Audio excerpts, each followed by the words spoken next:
Hi everyone, this is Melinda from MTC Crew Designs. Welcome back to another tutorial from the Paint Couture creative team. Today I have a video that will show you how I created this really fun mixed media embellished storage cabinet. If you've been following my business page, you know that I have a deep love of color, texture, and imagery. So I had a lot of fun with this one because I basically threw everything but the kitchen sink at it. It has a lot of personal hidden messages, but the overall design was inspired by this beautiful decoupage rice paper from Wendy at Wejo Arts. She makes amazing decoupage papers, so you've got to check her out. But this image was so striking to me, and I was excited to use it on something on this scale. Paint Couture has so many amazing products that are fundamental to building out a plan for something that just makes you want to reach out and touch it. So, okay, let's get started, and I'll show you how I did it. So I recently moved and I realized that I needed to come up with some new storage solution ideas for my craft supplies. So I thrifted this old filing cabinet that was in fairly good condition because it had just the right amount of drawer space that I needed.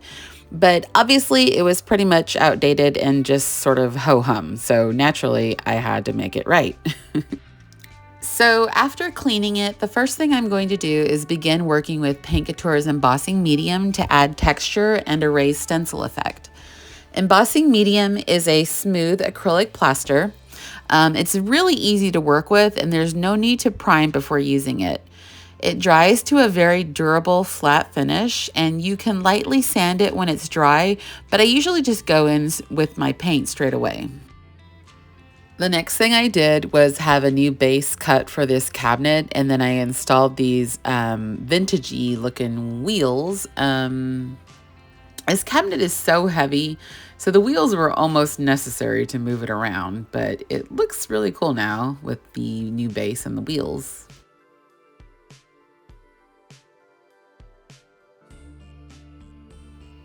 I'm going to be adding a decoupage paper on the top of the cabinet, so I've used Paint Couture's Simply White chalk paint to the top of the cabinet to prepare for the decoupage process.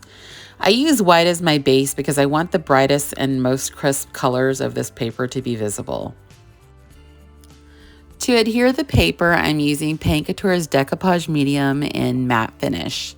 So I'm laying down a coat of the medium and then I'm adding the paper on top. And then I use a smooth silicone tool to push out any air bubbles. But I made a mistake and I realized that I had the paper on upside down. So I left this part in the video to show you that everything is figure outable. If this should ever happen to you, just pick up your paper and reapply it in the same steps you just followed. After I have all the air bubbles pushed out, then I'm adding another layer of the decoupage medium on top, and then I'll leave that to dry. Next, I'm working on adhering the decoupage paper to the front of the drawers. I'm following the same steps, using Simply White as my base and using the same decoupage medium to add the paper. Now, because I added this raised stencil effect to the drawer fronts, I just have to be extra careful to make sure I'm carefully pushing out the air bubbles without ripping my paper. But it's just a matter of being patient with the process. Believe me, I have had my run-ins with ruining decoupage paper when I first started, so one valuable piece of knowledge I can share is to just be patient with this process. And it helps to work in small sections at a time, particularly when you're applying rice or tissue papers. Next, I am working with rapid casting resin from Capital Crafts by Paint Couture. I start by mixing in the two-part system in order to pour the mixture into several silicone molds that I'm using for this design. When step 1 is mixed equally with step 2 at a ratio by weight or volume, you can create some really beautiful castings for any project. But one tip that I'd like to offer is to keep several molds present when you do this, because there may be times when you might mix too much, and rather than waste it, it's good to keep pouring into smaller molds just to create castings to use for another project in the future. Now, rapid casting resin comes in either white or black, and I'll wind up using both for this project. After you pour them into the mold, it only takes about 10 minutes for the resin to harden and form the castings.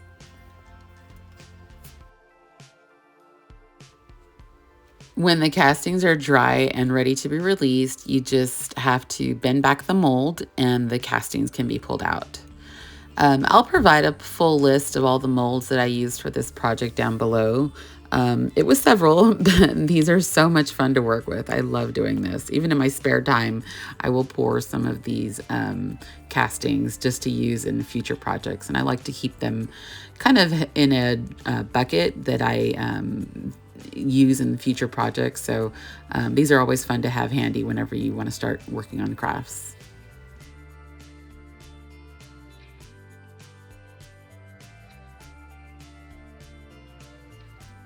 Now it's time to apply all of my castings.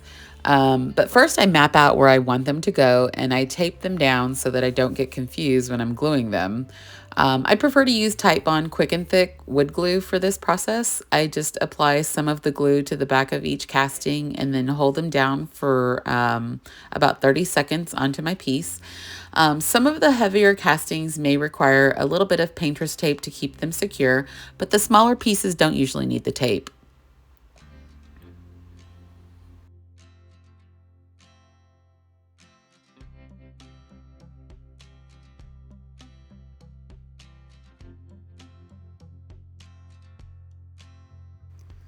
Now that the castings are dry, I'm going to add a layer of Paint Couture's chalk style paint in pitch black. But first, since I want there to be texture throughout this piece, I'm adding salt wash texture additive to my paint to thicken it up. I'm adding just enough to bring the paint to a brownie batter consistency though.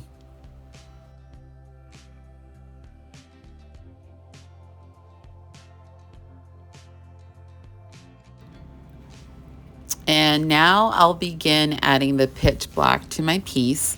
I'm carefully applying the paint in a stippling fashion around the castings, just careful to get in and around some of them. But Paint Couture's pitch black paint has such amazing coverage that I really only need one layer of paint for full coverage.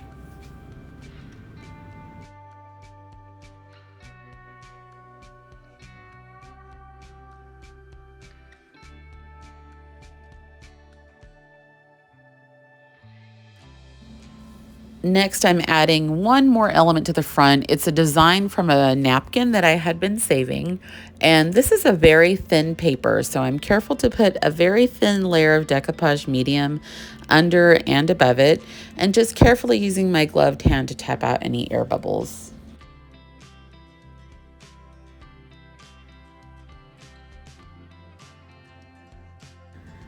Now I have a few more castings I want to add to the front of the cabinet. Also keep in mind that you can use a blow dryer to reheat your castings to make them bendable and easier to work with when you're applying them to your piece.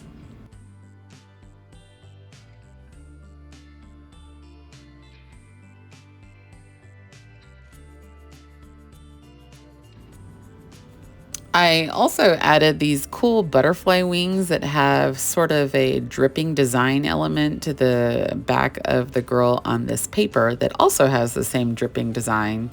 I thought this was a really cool opportunity to make the image have a bit of a cohesive 3D element of surprise.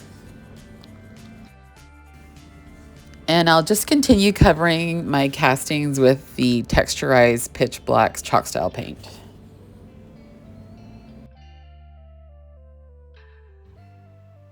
Now I'm going to begin painting, and I'm starting with Tuscan Sun here in the center. And then I'll build the blend out with an orange, which is called Firelight. And then after the orange, I'll add some Peacock, which all three of these are from the Paint Couture acrylic mineral line. And I don't use a lot of water when I'm blending with the acrylic mineral line, but I will use my water misting bottle sparingly here and there. Here I'm just getting the first layer of colors down. So I'm not necessarily chasing perfection here, and it's just a matter of getting the colors down for the first layer. And then after this layer dries, I'll go back in and add an additional layer and build out the blend a little more carefully here on the next coat.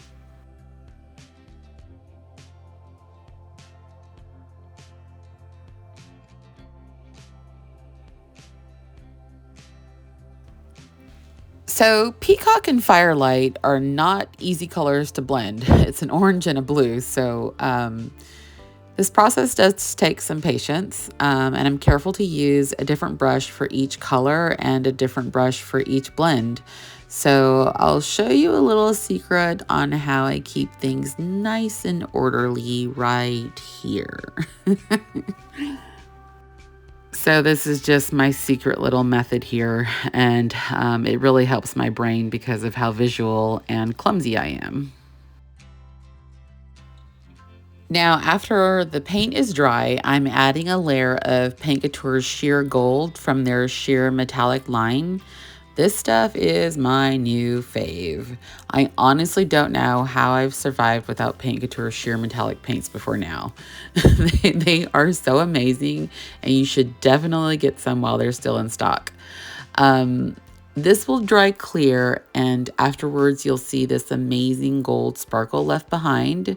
I mean, check this out. It's so subtle, yet so effective and gorgeous. Look at that beautiful sparkle of gold. I love it. I love it. I love it.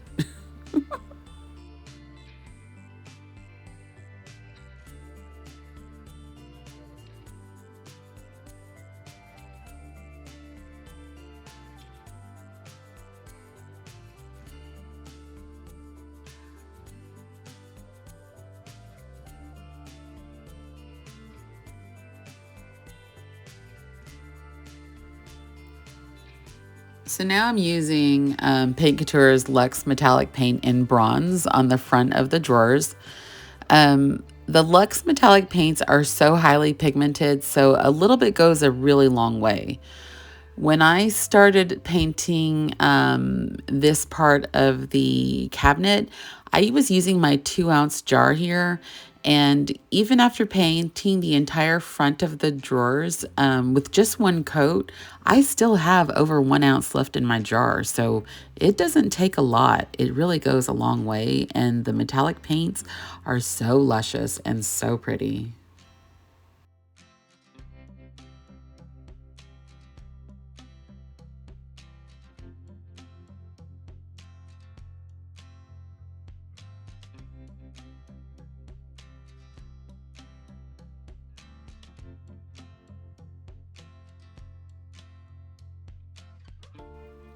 And now I'm adding a coat of sheer gold over the decoupage image here as well.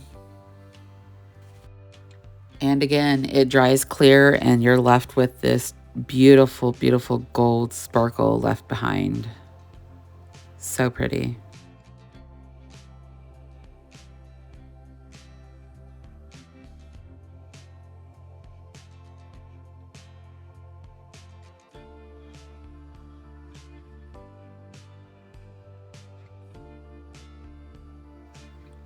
And now I'm using Stardust from Paint Couture's Heavy Metallic line of paints. With sheer metallics and heavy metallics, always make sure that you stir very well to ensure that you're getting all that metallic goodness at the bottom of the jar thoroughly mixed in. And then I'm just dry brushing over these castings. And again, a little bit goes a long way. So there's really no paint dripping from my brush. It's just a dry brush over these castings.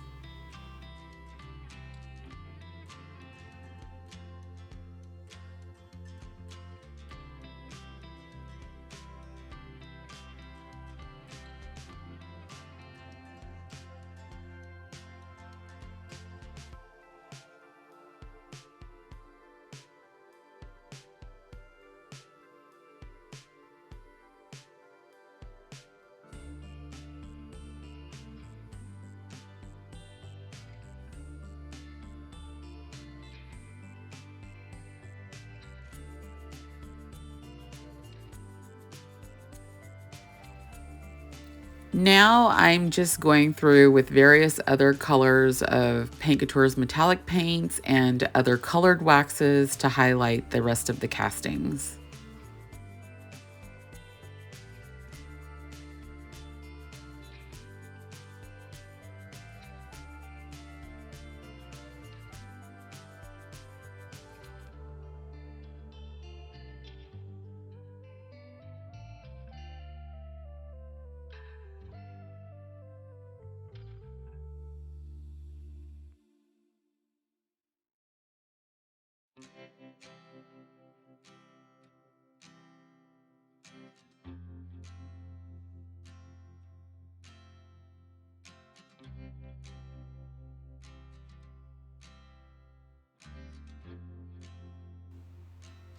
Now on the top, I decided to use metallic foil sheets to accentuate the decoupage paper.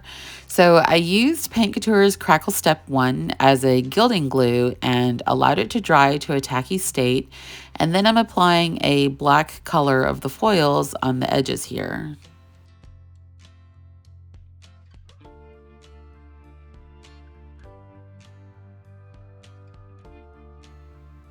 Then I'll add a copper color flaked version to the top, just mixed throughout here.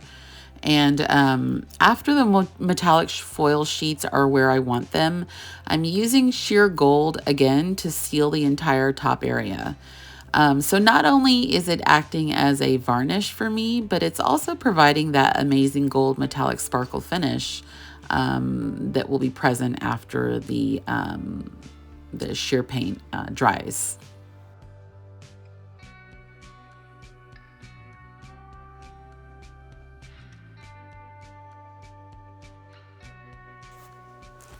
On the sides, I decided to go in with a little bit of Copperhead, which is a metallic glaze from Paint Couture, and it's going to provide a little more dimension for the raised stencil.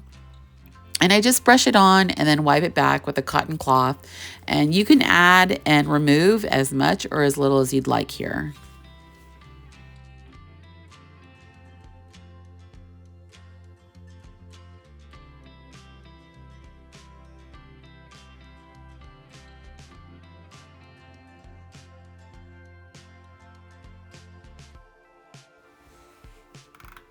After the glaze dried, I went back over some of this piece with more gold gilding wax in various areas.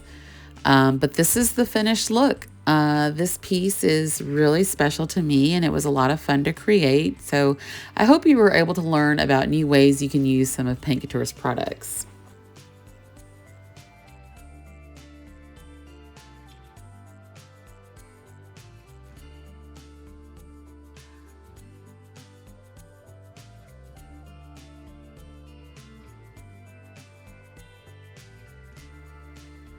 And that wraps it up for today's tutorial. Please let me know what you think in the comments below. And again, I'm Melinda from M2Z Crew Designs, and I thank you so much for watching this tutorial. If I've inspired you to create with any of Paint Couture's paint products, please feel free to use my affiliate link that will be located down below, along with a full list of all the products that I used today. Also, don't forget to like and subscribe so that you don't miss out on any of the amazing content that our Paint Couture creative team is putting together for you. Have an awesome day, everyone. Bye.